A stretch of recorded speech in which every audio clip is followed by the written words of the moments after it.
আবার নতুন একটি ব্লগে তোমাদের স্বাগত জানাচ্ছি। বাড়িতে কালী পুজো হয়েছে, সে কালী পুজো খিচুড়ি, ভাজা, চাটনি, তারপরে লাবড়া তরকারি, আলু কুঠি রসার পায়েস হয়েছে। ঠাকুরের আলাদা করে সেভাবে সিংহাসন নেই, শোকেসের মধ্যে সুন্দর ঠাকুরগুলোকে সাজানো হয়েছে।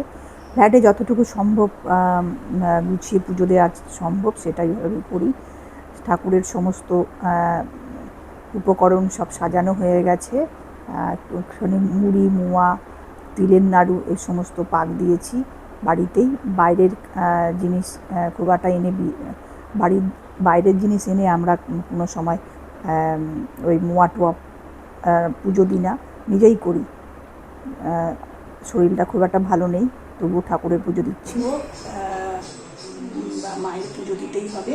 মা সব কাজ নিজেই করিয়ে নেয়, মায়ের কাজ মা সবসময় নিজেই করিয়ে নেয়। তো সেই জন্য অসুস্থ অবস্থাতেই সব কাজ কমপ্লিট করেছি। মা সব কিছু।